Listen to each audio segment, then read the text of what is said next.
आप सभी का हमारे YouTube चैनल सक्सेस विद लक्ष्य क्लासेस में स्वागत है। पिछला जो हमारा मैथमेटिक्स से रिलेटेड वीडियो था वो इनवर्स ट्रिग्नोमेट्रिक फंक्शन का जो फार्मूला था उससे संबंधित था। आज हम इसके चैप्टर को शुरू करते हैं। प्रतिलोम त्रिकोणमिति फलन का जो पहला चैप्टर है आपका 2.1, उसका पहला क्वेश्चन मिलता क्या है इसमें, निम्नलिखित के मुख्य मानों को ज्ञात कीजिए। क्वेश्चन आपका 1 2 3 4 यानी 10 तक हम बोर्ड पे दिए हुए हैं। तो एक्सरसाइज 2.1 का है। इसमें करना क्या है, थीटा के मुख्य मान की गणना करना है। तो आइए हम बारी बारी से एक सवाल को सॉल्व करते हैं। सबसे पहला जो हमारा क्वेश्चन है वो है साइन इनवर्स -1/2। करते क्या है, जो भी सवाल हमारा दिया होता है इसको हम थीटा के बराबर मान लेते हैं। तो हम मान सकते हैं late sine inverse -1/2 for theta. Sine inverse को हम पक्षांतर करते हैं। पक्षांतर जब करेंगे तो ये इनवर्स समाप्त हो जाता है, ये बना लेता है साइन थीटा। इधर हमारा बचा रहेगा -1/2 बराबर साइन थीटा। अब हम ये चेक करते हैं कि 1/2 साइन में कितने अंश का मान होता है। माइनस को रहने देंगे तो 1/2 हमारा साइन में 30 अंश का मान होता है। और 30 अंश को हम पाई के रूप में जब व्यक्त करते हैं तो लिख सकते हैं sine π/6 equal sine theta. Sine से साइन कैंसिल, थीटा इक्वल हमको मिल जाता है -π/6। यानी हम यहां से कह सकते हैं कि जो थीटा का मुख्य मान होगा वो -π/6 होगा। इसलिए थीटा का मुख्य मान बराबर -π/6। ये हमारा आंसर होगा पहले का। दूसरा हमारा क्वेश्चन होता है cos इनवर्स √3/2। जो दूसरा क्वेश्चन हमारा होता है इसका वो आपका है cos इनवर्स √3/2 यानी करड़ी में 3/2। जैसे हमने पिछले क्वेश्चन को हल किया, cos इनवर्स करड़ी में 3/2 दिया, इसको बराबर करके हम मान लेंगे थीटा x, कुछ भी मान सकते हैं। तो हम यही लिखेंगे लेट यानी माना cos इनवर्स करड़ी में 3/2 बराबर थीटा। अब cos इनवर्स को हम थीटा की तरफ पक्षांतर करेंगे तो यहां बच जाएगा करड़ी में 3/2 बराबर cos थीटा। अब ये करड़ी में 3/2 का मान हम खोजेंगे cos में, सामने वाले के हिसाब से खोजते हैं। इधर क्या दिया, साइन दिया है तो साइन में खोजेंगे, cos दिया है ये मान cos में खोजेंगे। अब करड़ी में 3/2 हम जानते हैं cos में 60 अंश की वैल्यू होती है, सॉरी cos 30 अंश की वैल्यू होती है। तो यहाँ पे हम करड़ी में 3/2 की वैल्यू लिखेंगे तो हम इसको लिख सकते हैं cos पाई के रूप में, तो लिख देंगे π/6 बराबर हमारा हो जाएगा cos थीटा। यानी करड़ी में 3/2 cos 30 अंश का मान, और 30 अंश को जब पाई में लिखेंगे तो हो जाएगा π/6। अब यहाँ cos से cos कैंसिल, थीटा बराबर हो गया हमारा π/6। यानी जो मुख्य मान होगा हमारा थीटा का, यहां लिख सकते हैं अतः थीटा का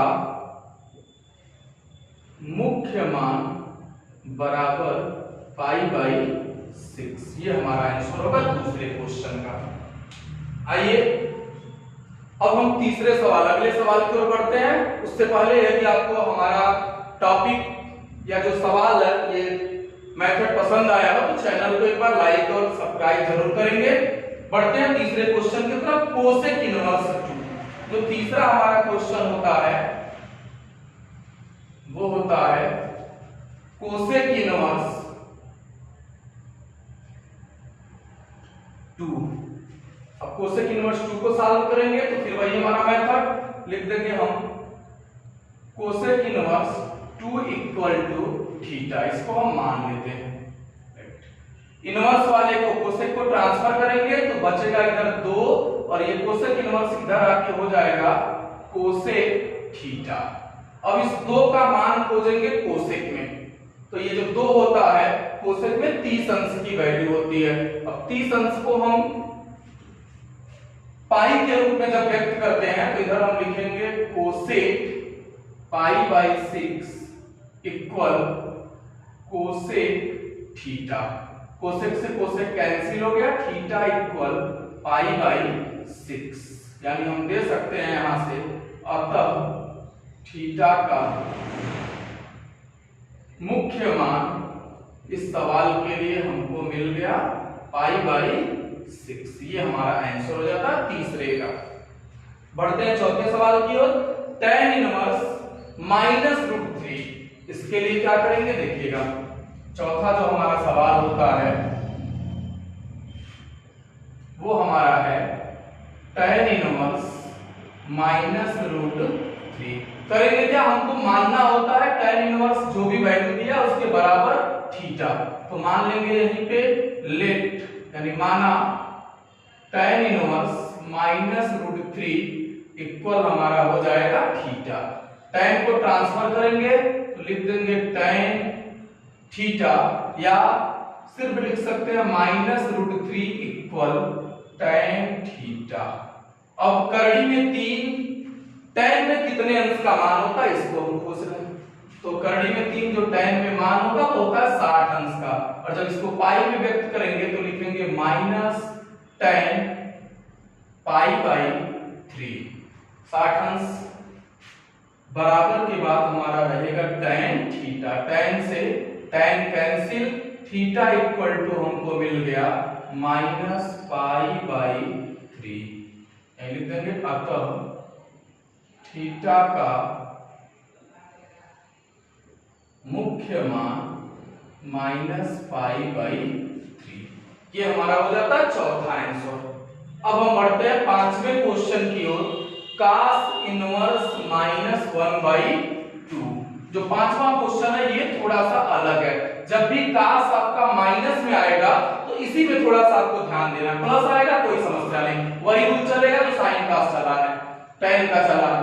तो पांचवा क्वेश्चन हम देखते हैं cos इनवर्स -1/2। जब भी cos इनवर्स का क्वेश्चन आए और माइनस में मान दिया रहे तो इसके लिए हम क्या करते हैं, इस माइनस को आगे करते हैं cos से पहले, और ये पूरा मान हम लिखते हैं पाई माइनस cos में। तो इस सवाल को हम लिख सकते हैं पाई माइनस, ये माइनस पहले आ गया। अब इस वैल्यू को अब लिखेंगे cos इनवर्स, माइनस को हमने cos से पहले कर लिया और आगे लिखेंगे 1/2, यानी माइनस, जब भी cos इनवर्स -x आएगा तो उसको लिखा जाता है pi minus cos inverse x। हम फार्मूला दे सकते हैं सामने, चूंकि cos इनवर्स, यदि हमारा cos इनवर्स कोई सवाल -x आएगा तो इसको लिख सकते हैं pi minus cos inverse x। इस पद में लिखा जा सकता है cos इनवर्स -1/2, तो पाई पहले आ गया और माइनस cos इनवर्स 1/2। अब हम 1/2 को खोजेंगे cos में कितने अंश की वैल्यू है, तो पाई माइनस cos इनवर्स रहेगा 1/2। cos 60 अंश की वैल्यू होती है और 60 अंश को हम लिख सकते हैं पाई बाई 3। cos इनवर्स से cos कैंसिल, मान हमारे पास बच गया pi minus pi by 3। LCM ले लेंगे, इसके बटे मानेंगे 1, दोनों का जो एलसीएम होगा वो 3 होगा। 3 का मल्टीप्लाई कर देंगे पाई से, हो जाएगा 3 पाई, और 1 का पाई से हो जाएगा केवल पाई। 3 पाई में से 1 पाई को घटा देंगे तो आ जाएगा हमारा 2 पाई/3। यही हमारा आंसर होगा। नीचे हम दे सकते हैं अतः थीटा का मुख्य मान बराबर 2 पाई/3। ये हमारा आंसर इसका मिल जाएगा। अब हम बढ़ते हैं छठवें सवाल की ओर। tan इनवर्स -1, इसकी वैल्यू क्या होगी। तो tan में माइनस है कोई समस्या नहीं, sin में माइनस है कोई समस्या नहीं, बस cos में माइनस है तो थोड़ा सा इस रूल को अप्लाई कर लेंगे, सवाल आपका इजी बन जाएगा। चलिए देखते हैं हम क्वेश्चन नंबर 6। सवाल हमारा है tan इनवर्स -1। करेंगे क्या, tan इनवर्स -1 इक्वल मान लेंगे थीटा। tan इनवर्स को पक्षांतर कर देंगे तो बचेगा इधर -1 बराबर tan थीटा। अब 1 को खोजेंगे, माइनस को रहने देंगे, 1 tan में π/4 45 अंश का मान होता है tan में, तो 45 अंश को जब हम लिखेंगे तो लिख सकते हैं tan π/4 बराबर tan थीटा। दोनों तरफ tan और tan है, कैंसिल हो जाएगा, थीटा इक्वल टू आ गया -π/4। ये हमारा वैल्यू हो गया tan इनवर्स -1 का। अब हम बढ़ते हैं 7वें क्वेश्चन की ओर, जो हमारा 7वां क्वेश्चन है, इसकी तरफ बढ़ते हैं। 7वां क्वेश्चन हम देख रहे हैं सेक इनवर्स 2/3 में 3। सेक इनवर्स 2/3 में 3। अब चूंकि कास और सेक का रूल एक ही चलता है, लेकिन इसमें माइनस नहीं है मान से पहले, तो कोई समस्या नहीं, हम सीधे सीधे इसको साइन और tan के जैसा ही लगा देंगे। सेक इनवर्स 2/3 में 3 बराबर लिख देंगे थीटा। सेक इनवर्स को पक्षांतर करिए थीटा की तरफ, तो इधर बचेगा 2/3 में 3 बराबर सेक थीटा। 2/3 में 3, सेक में कितने अंश का मान है ये खोजेंगे, तो सेक में ये मान आ जाएगा 30 अंश के लिए। 30 अंश, और 30 अंश को जब पाई में लिखेंगे तो हम लिख सकते हैं इसको सेक π/6 बराबर सेक थीटा। सेक से सेक कैंसिल हो जाएगा, थीटा का जो मान निकलेगा वो हो जाएगा हमारा π/6। ये वैल्यू हमारा हो गया क्वेश्चन नंबर 7 के लिए। अब बढ़ते हैं हम 8वें सवाल की ओर। काट इनवर्स √3, इसकी वैल्यू क्या होगी काट के लिए। जो हमारा 8वां सवाल होता है वो है काट इनवर्स √3। चलिए सॉल्व करते हैं, लिखेंगे लेट काट इनवर्स √3 इक्वल मान लेंगे थीटा। काट इनवर्स को पक्षांतर करेंगे तो √3 बराबर हो जाएगा हमारा काट थीटा।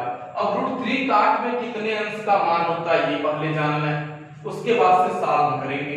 तो √3 हमारा चलता है काट के लिए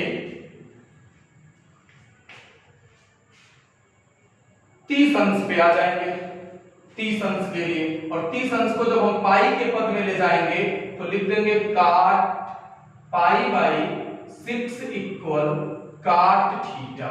काट से काट कैंसिल, थीटा का यहाँ पे जो वैल्यू होगा वो हमारा मिल जाएगा π/6। ये हमारा हो गया क्वेश्चन नंबर 8 का आंसर। अब आते हैं हम क्वेश्चन नंबर 9 की ओर। कास इनवर्स -1/2। पुनः आप देख रहे हैं जो हमारा क्वेश्चन है वो माइनस में है और सामने आपका दिया है कास, तो कास के लिए रूल जो हम बताए थे उसको फॉलो करेंगे। क्वेश्चन नंबर 9 है क्या, कास इनवर्स -1/√2 होगा क्या। इसको तुरंत हमने कहा था पाई माइनस कास इनवर्स लिखिए, तो लिखेंगे पाई माइनस आगे आएगा और हो जाएगा कास इनवर्स 1/3 में 2। अब पाई को रहने देंगे, कास इनवर्स भी रहेगा। 1/2 कास में कितने अंश का मान है, तो 45 अंश। अब 45 अंश को पाई के पद में लिखिए तो लिख देंगे कास π/4। कास इनवर्स से कास कैंसिल, मान जो बचा है लिखा पाई माइनस π/4। एलसीएम लेंगे, 4 करने 4 पाई, 4 में से घट जाएगा, हो जाएगा 3π/4। जो थीटा का मुख्य मान आएगा वो हमको मिल जाएगा 3π/4। ये हमारा हो गया क्वेश्चन नंबर 9 का आंसर। चलिए अंतिम सवाल की ओर बढ़ते हैं, जो 10वां सवाल है मुख्य मान ज्ञात करने वाले में। कोसेक इनवर्स -√2, इसकी भी वैल्यू निकालते हैं। क्वेश्चन नंबर 10, कोसेक इनवर्स -√2 करेंगे क्या, माना कोसेक इनवर्स -√2 बराबर मान लेंगे थीटा। कोसेक इनवर्स को ट्रांसफर करें थीटा की तरफ तो -√2 बराबर हो जाएगा हमारा कोसेक थीटा। अब √2 कोसेक में कितने अंश का मान होता है इसको देख लेंगे। 45, तो इसको हम पाई के पद में लिखेंगे तो लिख देंगे इसको cosec pi by 4 equal to cosec theta.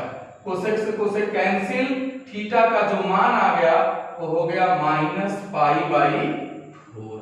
ये हमारा हो गया क्वेश्चन नंबर 10। यदि आपको ये सवाल पसंद आया हो तो चैनल को लाइक और सब्सक्राइब अवश्य करें।